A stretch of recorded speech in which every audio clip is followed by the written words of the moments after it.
shoot. What are you doing? There we go. Oh. Watch the YouTube, bro. Assisted from automated. Okay, perfect.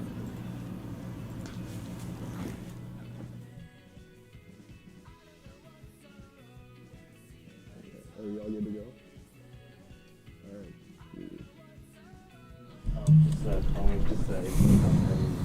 All right, what is up, WHCM listeners? I'm Jackson Kalmar, and you're listening to Attention Deficit Jackson.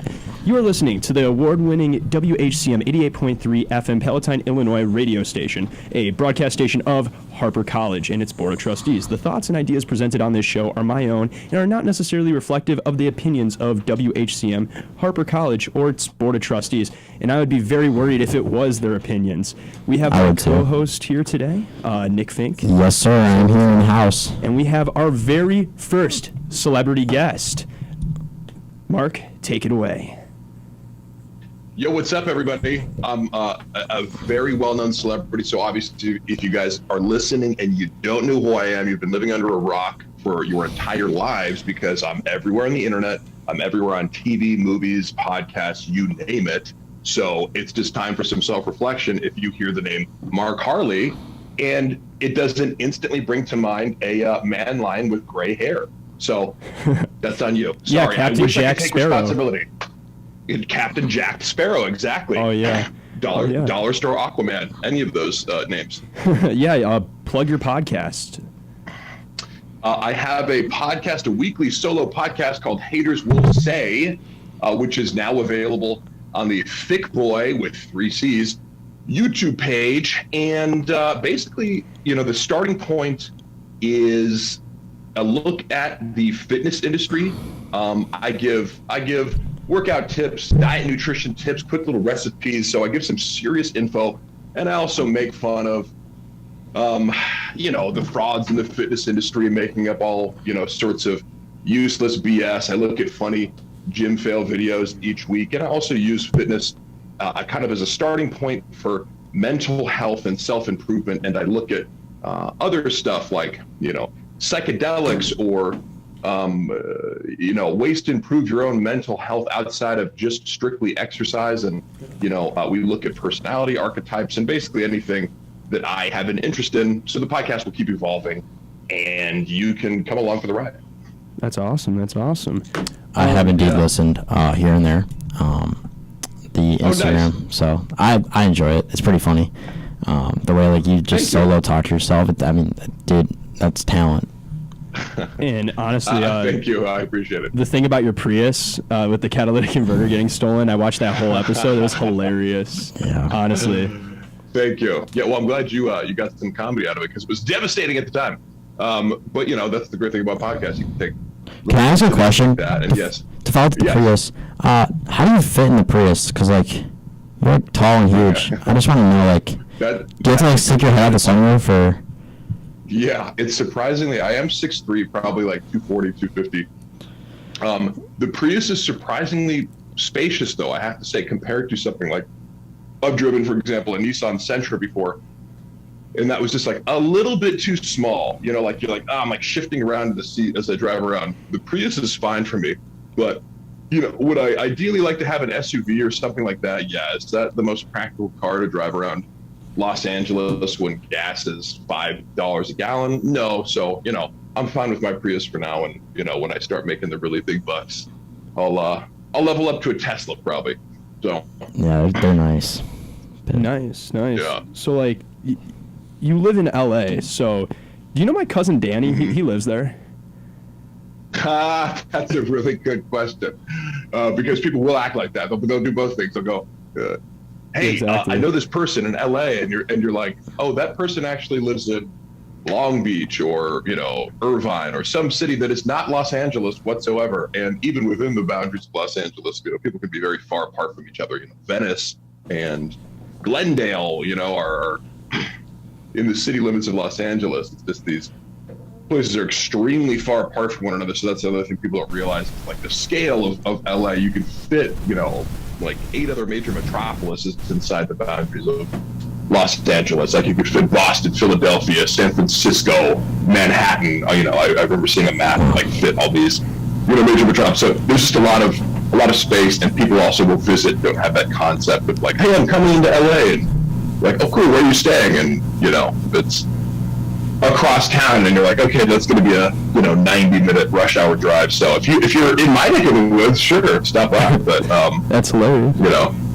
But you get it. Oh yeah, definitely. And I assume that you've worked out with like many celebrities. Have you worked out with like Danny DeVito or anybody? No, that would be hilarious though, because he's also, it'd be interesting to find out how you guys are aware of Danny DeVito. Is that mainly through Always Sunny in Philadelphia, or do you watch his classic stuff like Twins and other movies that he's been in, like the Batman?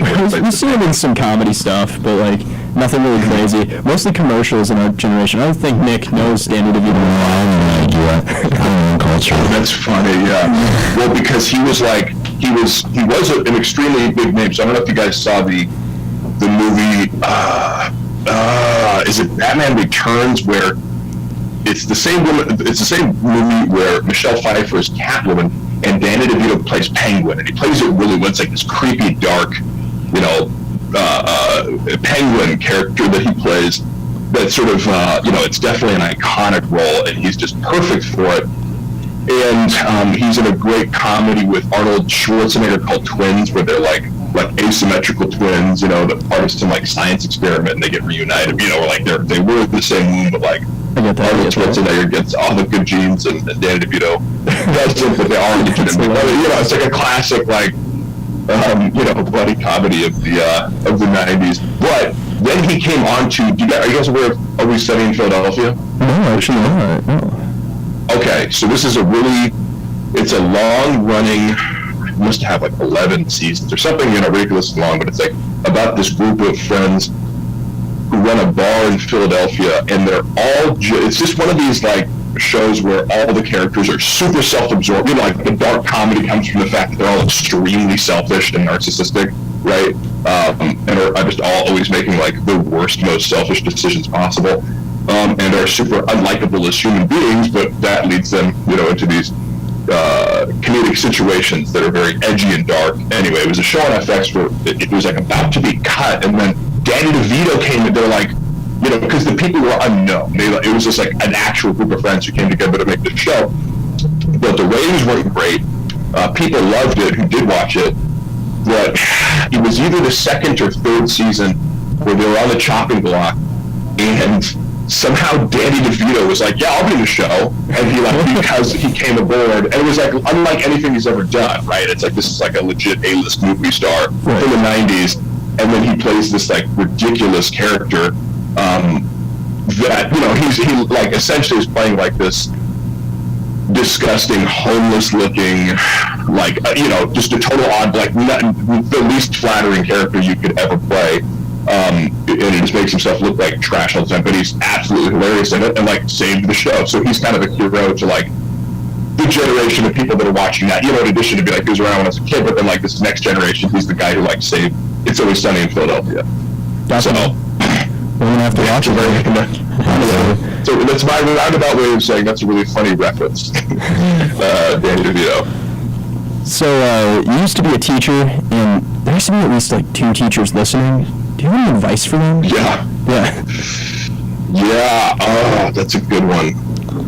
I mean, just anything. Life, anything.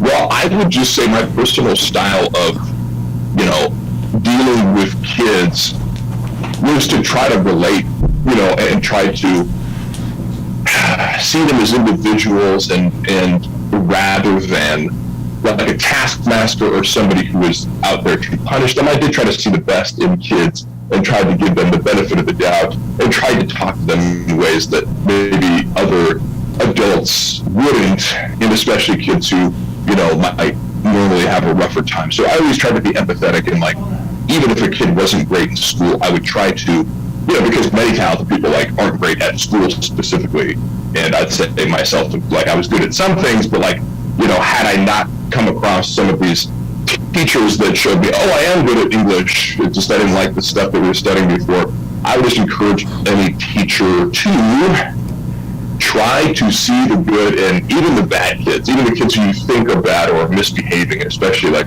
with young men. You know, and this is actually like Shout out to the ADD podcast. Now, did you misbehave in class or what? I wasn't necessarily misbehaving in class. I was never paying attention. So like, I got the same thing too. yeah.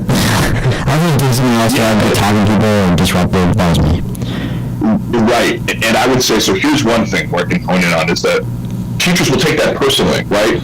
And it's like, it's not personal to you. You're not personally disrespecting your teachers because you don't find what they're saying interesting.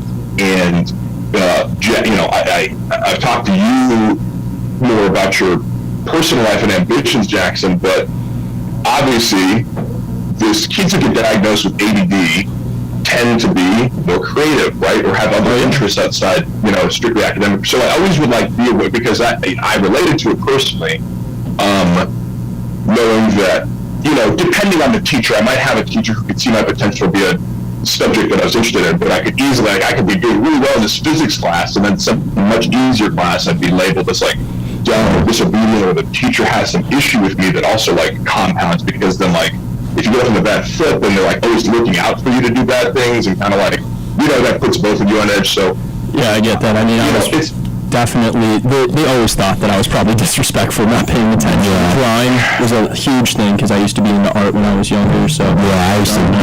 yeah. I went to religion class I agreed with. Like, history was my thing. I was just in history, but like math, I was always just in math. Yeah, and it's tough because a lot of that stuff too is like the sales pitch of why you're learning, you know, algebra 2 isn't that great anymore. You know, like unless you're really going to go down that path. But I don't know. I empathize with anybody who, and again, I used to tutor a lot of kids too, like in math, and a lot of people have this narrative about themselves, like I'm not good at math, and then you find out it's like, oh well, you kind of got stuck at some point, like, you know, I mean, you could like miss one class and be, you know, like, I understand. I definitely got stuck like 10 years ago all the way. Okay. Oh, actually, and then you sit down with them and kind of like, Oh, we actually hit our 15-minute mark where we have to read a PSA. So Nice. Yeah. So you are listening to the award-winning WHCM 88.3 FM Peloton, Illinois, a broadcast station of Harper College and its board of trustees. This is Attention Deficit Jackson. The thoughts and ideas presented on this show are my own and not necessarily reflective of the opinions of WHCM Harper College or its board of trustees. Wow, I read that off fast. Yeah, I'm actually kind of shocked at myself. Yeah, you're getting that radio voice down. Dude, honestly, So anyway, I guess to just summarize, I would say that this is the life lesson in general, and not just the teachers, that you always like try to see the good people and try to see that even if they suck in one area, people usually are, you know, good at something unrelated. It's possible people are totally worthless, but you know, usually just because somebody's not good at the stuff that you're into or that you're good at doesn't mean, you know, they don't have other talents. And a lot of young men out there, I think that share that experience of like kind of being dismissed as disobedient or having ADD, and it turns out that you know, your mind is elsewhere, but it's not that it's not full of ideas or ambitions and talents. It's just that needs to be directed in the right way. So hopefully, you know, the teaching world attracts people who can I just don't. People like you. My thing with like school too is also my big thing is like when I started getting older, I started realizing some of the stuff we were learning, like I mean X equals whatever B, who even think I pay attention to that. But like something like that, what does that have to do with the real world? Why am I learning about that if like I want to major in being a firefighter? Like why does that matter to me? Right. Certain like calculus, like college calc, like like. Why does it matter if I'm not trying to land a spaceship on Mars? Like, I'm just trying to go fight fires, you know, because like, that's kind of what I was doing at the time. Like, why do I need to learn about that now? Yeah. You know?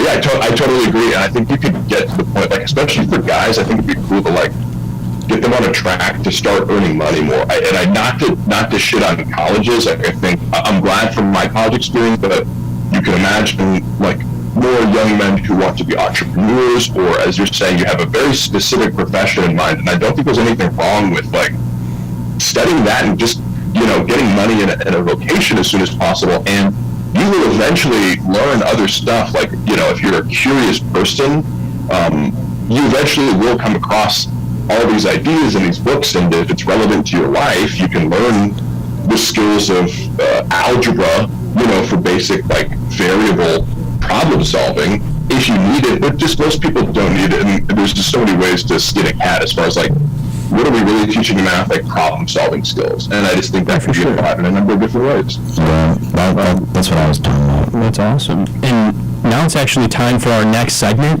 What happened this day 30 years ago? Nick, take it away. I don't know if it's 30 years ago, but I just want to ask your personal thoughts on, we're going to try and throw you off here with some questions, but, what are your thoughts on Bill Clinton impeachment? The Bill Clinton impeachment. Well, Yeah. at the time it was all over the news, and I remember at the time even it was very partisan because I was living in California and most of my friends and family were Bill Clinton supporters, and it was a big joke. Like you could not, go a single day without hearing like a Bill Clinton, Monica Lewinsky blowjob joke. It was just like so omnipresent at the time.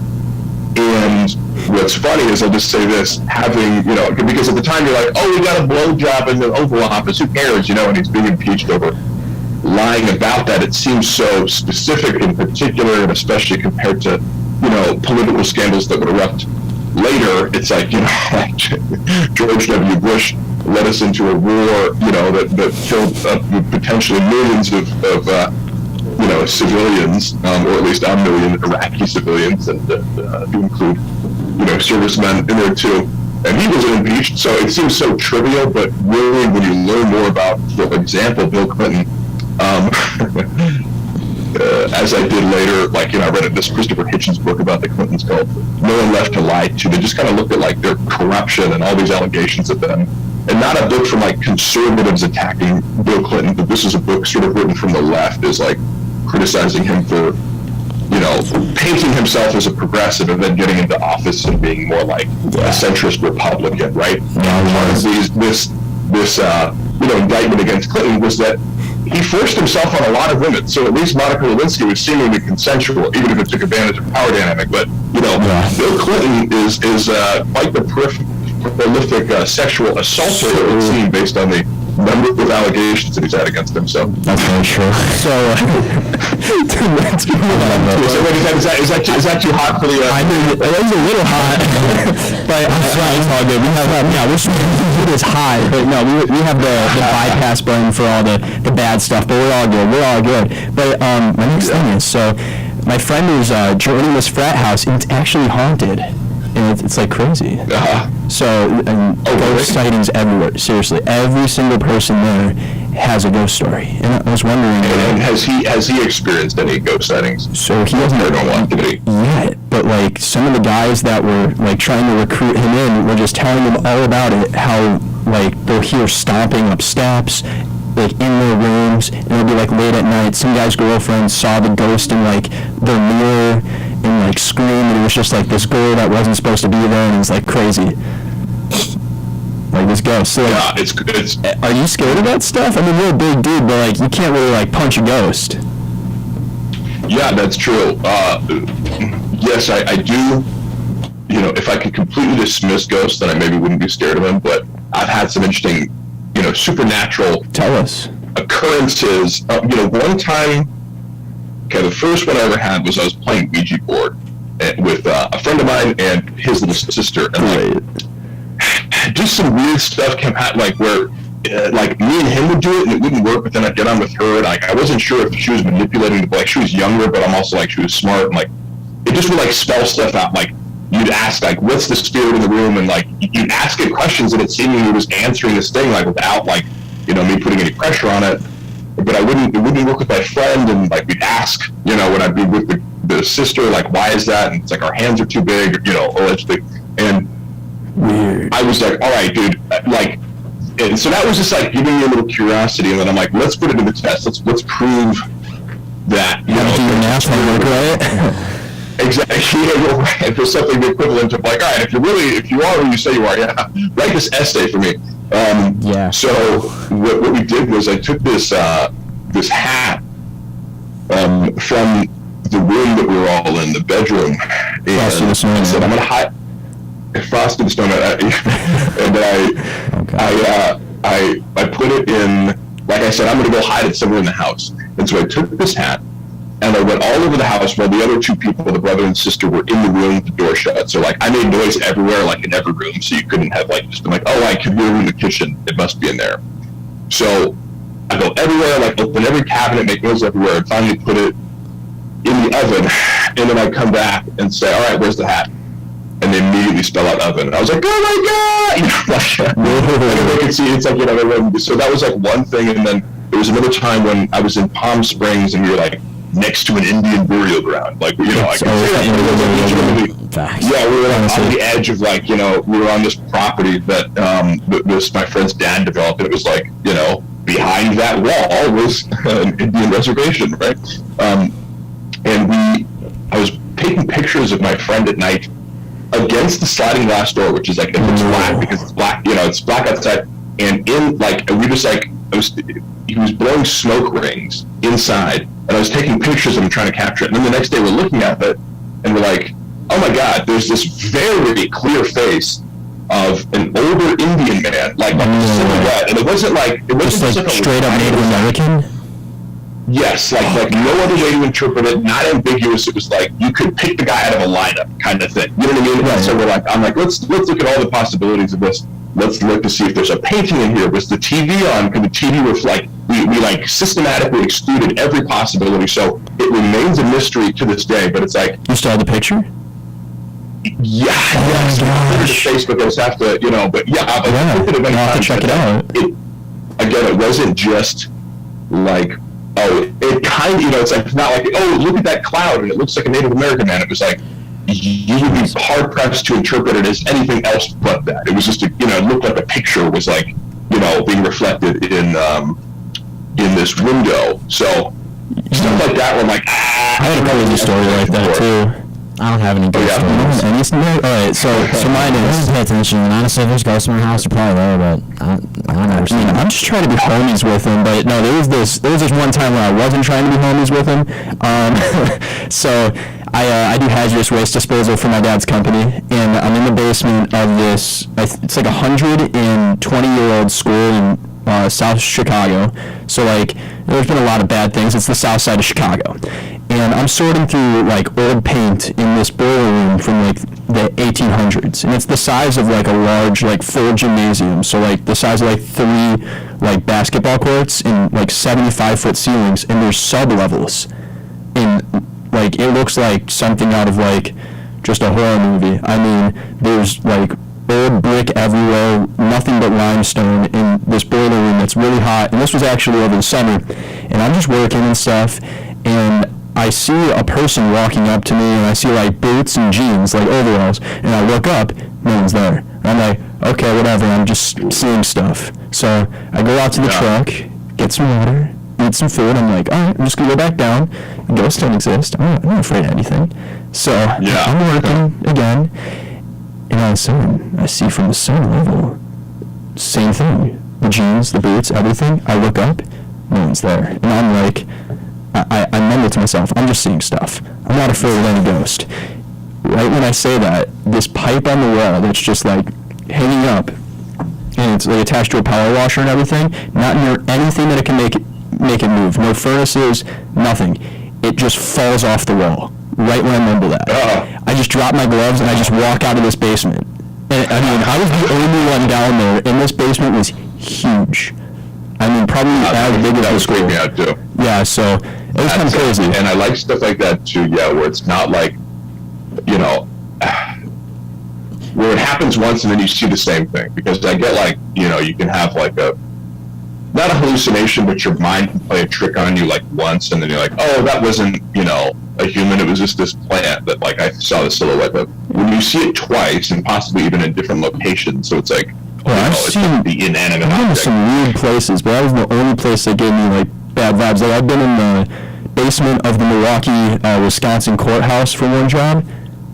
Straight up out of the 1800s. I do actually have a ghost story. Tell us more. So in Illinois we have like, I don't know what I was doing. I was like hanging out with my buddies or whatever. And actually my friend just texted me now. He's listening, but he texted me, he's like, about, because I actually do remember this, but we actually went to Cuba Road, which is actually the most haunted cemetery in Illinois.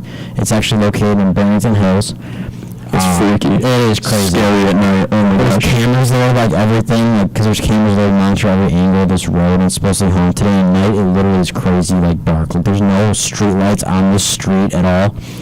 I used to know somebody that lived on the other side of the train tracks, because the train tracks kind of divide where the street is, and if you keep going down, it goes down. That's those big mansions too. Like you wouldn't expect it to be on haunted road. They're 5 million plus. Yeah, like you gotta have money to live in these houses type of stuff. And we were there and we took a picture. My buddy, I took a picture of him next to a cemetery sign, and we like jumped over like the fence or whatever, nothing really too illegal. And we took a picture in Too illegal. and the next day we actually looked at the photo, and it was like a big giant like white little cube type thing in the bottom right corner, and we were all like, what is this?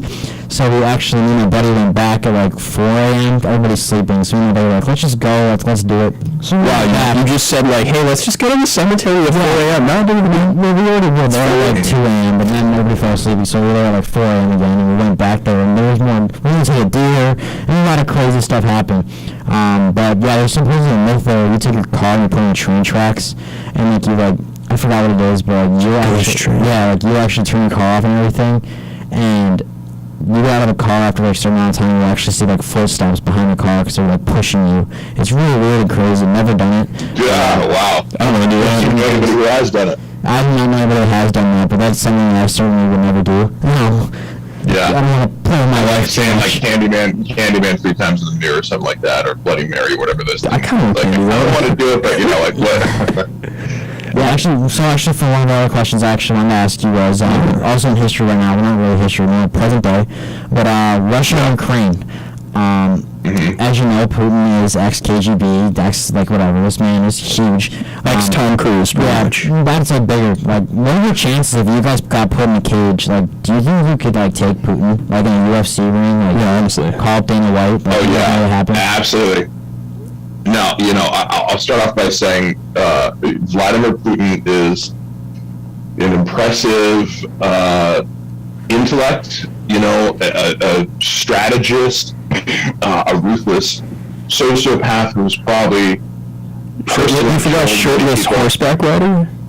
shirtless horseback rider. He's got many skills. He does judo. He does jujitsu. He trains with weights. But put me in a cage with him, and I will fucking destroy Vladimir Putin. Sorry, guys. Gotta be real. You're good. He just can't hang. Okay. We have a dump button anyway, so no one heard that. I hope I'm using this correctly. I mean, we've never been trained. Oh, I will freaking destroy him. Yeah, I mean, I actually agree with that. I've seen some of the lifting videos. I watch Bradley Martin like religiously. Like, didn't you have another question about that too? what? About Bradley Martin? Yeah, do you like lift with him? Like, can you take Bradley Martin in the cage? Because like, I know you like work out. Like, I mean, I see you guys like zoo together and do a lot of like content with Isaiah Miranda and like Noel. Yeah. Like, you guys got like a lift cage? with Brad? No, I see him lifting sometimes. I would put money on myself in a cage fight because I actually know how to wrestle, Did you do wrestling? Or? and that.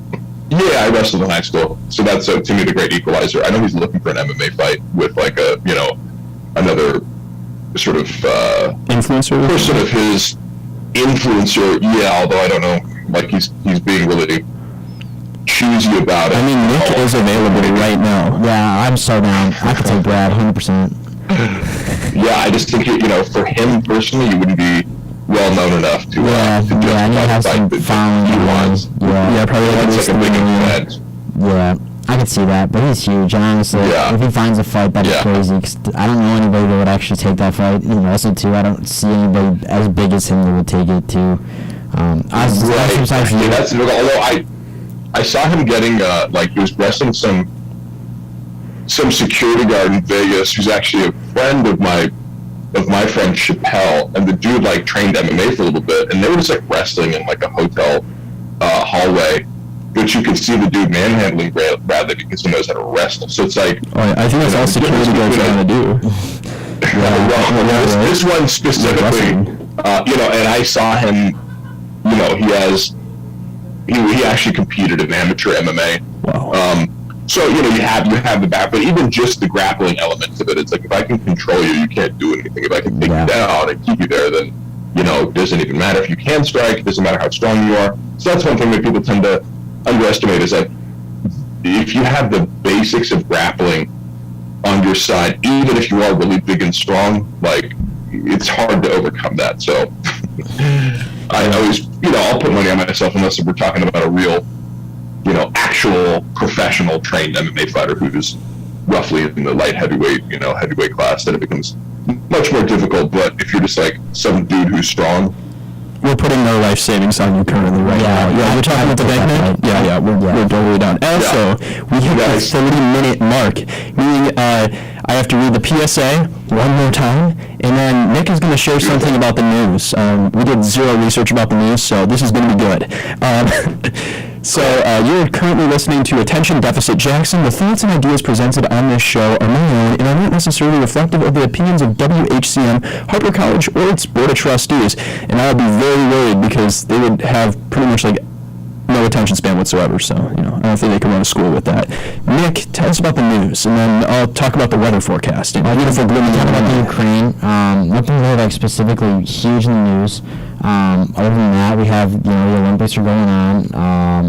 There was actually a Rams player too. The Super Bowl. I'm sure you watched the Super Bowl and how that happened. I saw on your Instagram you actually were with Mike Tyson, which is pretty incredible.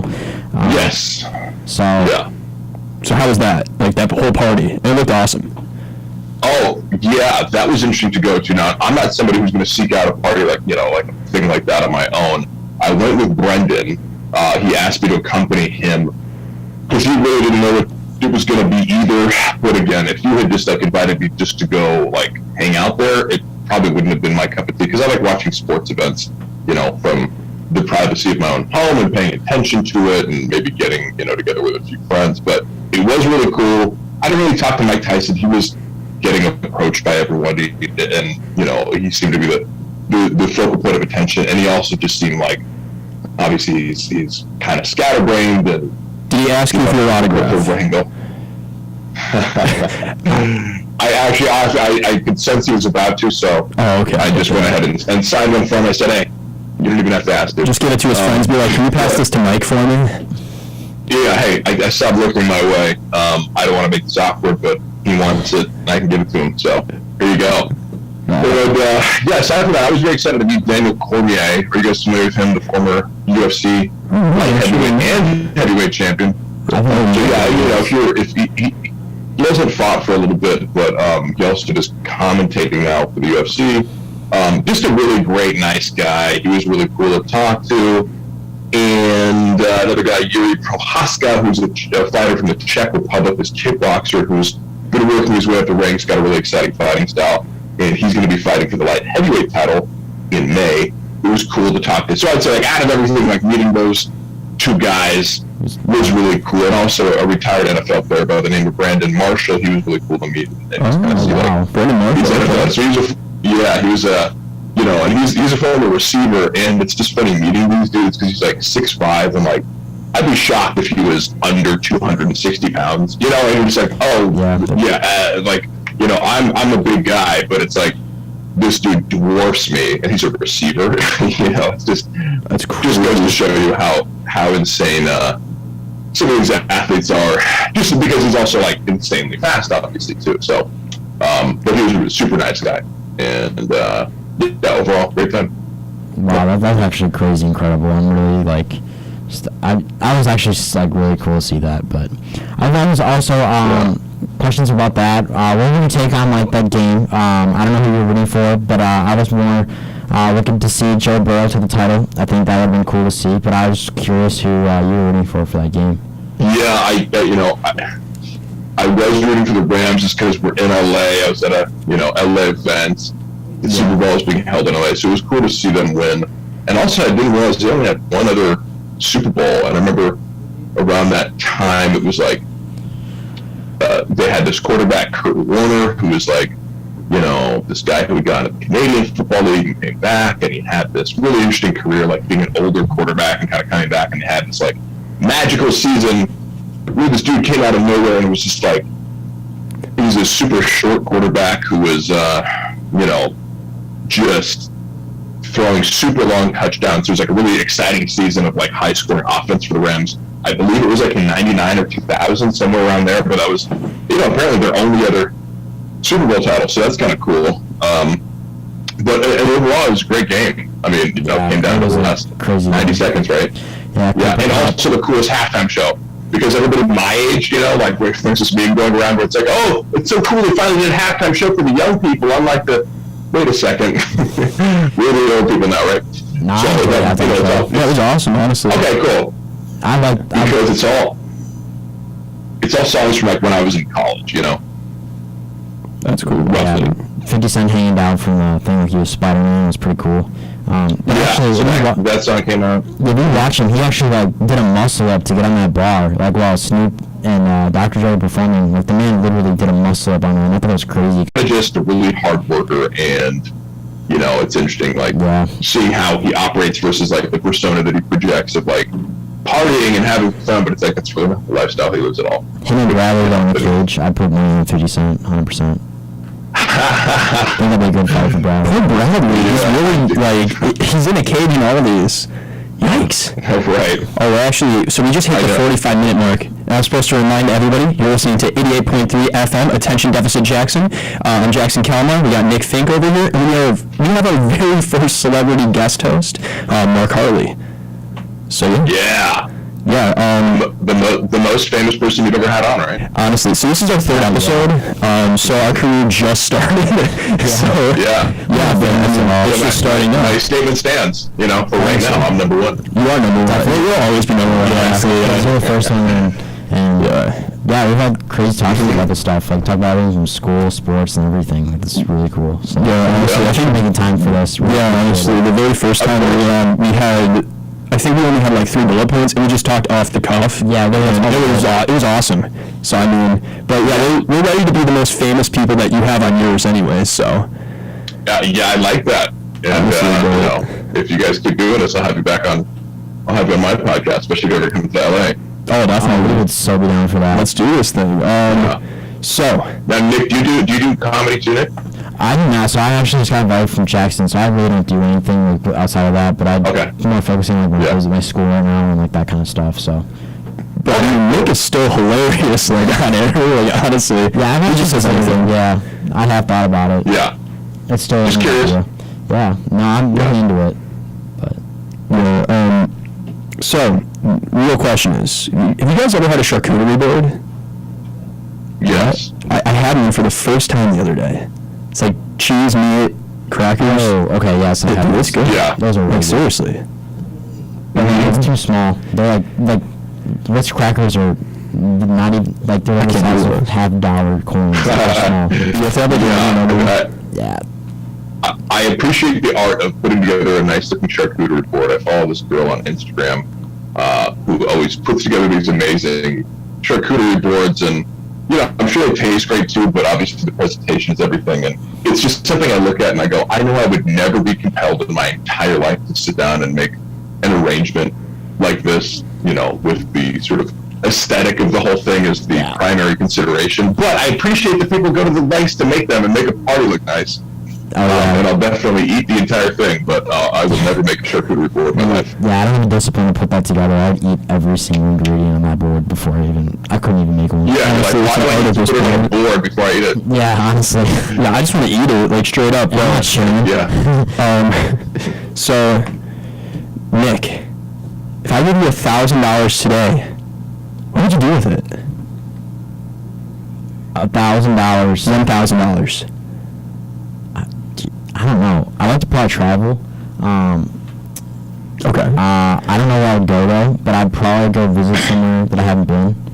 So honestly, you could do some good vacations with $1,000. Yeah, you could. Yeah, honestly, Hawaii or something, or maybe LA. I would go to zoo because I think zoo for a one-day pass, $100. I could easily get in there, and I feel like that'd be fun. Costa Rica, there's a lot of cheap flights where you can get round trip for $250, and then if you can get a cheap place to stay and buy some food too, all of a sudden it's $1,000 can get you a 5-day vacation in a really cool spot. So nice. Either that or something what I always thought was cool, and I think they're around $1,000. It's some of those electronic, not skateboards, but they're the things with the big wheel You can kind of like travel down the street. Oh yeah, the predecessor to that hoverboard thing. Gosh, I forgot what they're called. Yeah. I want to be like Paul Blart, like totally, like that would be the move. Yeah, not in a like not with handles. It's just like literally like balancing on, like the big I think wheel. that's like the new Segway thing. Yeah, so the one wheel. Yeah. I think they call it literally the one wheel. It's original stuff. Right. Something like that. So I think that's probably in that $1,000 price range that I'd be like, that'd be a cool investment just to, go those medium distances. That's awesome. That's That's awesome. really cool. I would definitely consider I that. think I need one. What about you, Jackson? Gosh, I'd probably like order a pizza or something. I mean, I gotta think about it. You Like, should buy a pizza oven for your house. I mean, honestly, you could buy a pizza oven. I would totally travel with it. But like, even to go like overseas, it's like over $1,000. So like, I would totally keep it like within the continent of America. Like, go like down to South America. Yeah, Look at some cool ancient stuff down ruins. there. Yeah. Like, that'd be really cool. Like Chile. Is it Chile or Chile? I don't even know. I think it's Chile. I really like Chile myself. Everybody says Chile, but Chile. Chile. That's how you might say it if you want to use the Spanish accent. I'll be honest, What else? like, cheese on top of it too. I'm kidding, but yeah, no, the country. Some chili cheese. Yeah.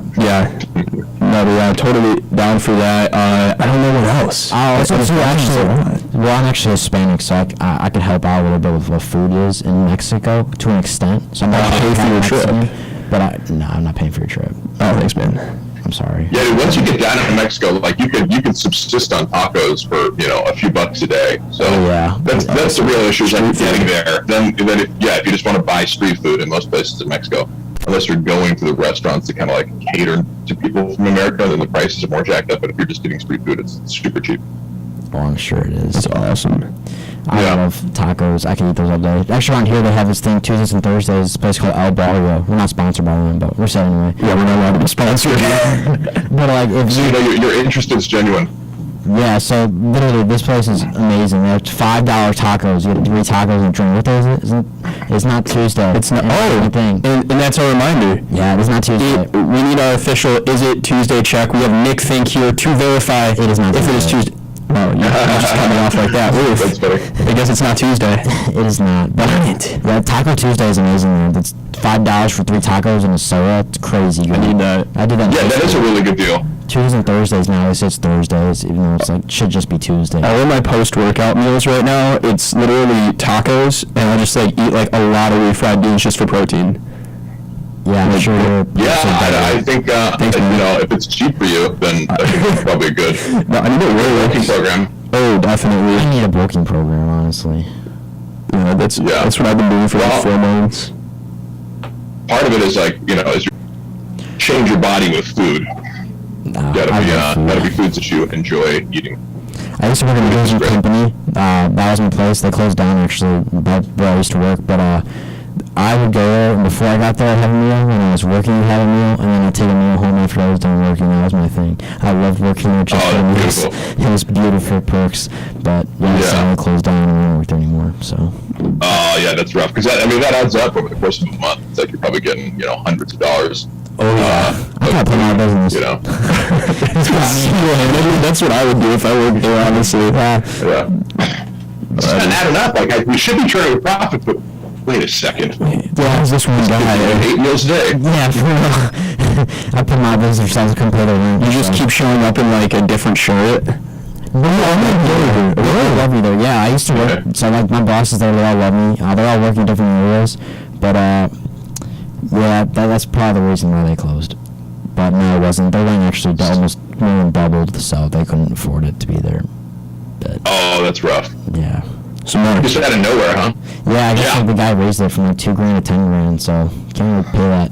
You're like, cool, bro. Yeah. So, this is my very last Yeah. question because we only have 5 minutes left. Can you believe that? This Zoom. I can't crazy. believe it. Honestly, this did zoom by. And you're on Zoom, which is really fun. Terrible pun. Dad joke. Anyways, so if you had any advice for Nick and I at this age, what would it be? And it could be anything: school, love life, financially. You could be my accountant. I don't care. Advice that I feel educator and somebody working in entertainment, I can also kind of frame this as advice that I would give myself at your age, because, you know, not been for like Brendan kind of pushing me to shoot that first episode and get going, you know, it's possible I would have waited a lot longer to kind of say, like, oh, well, I'm going to get that perfect first episode ready.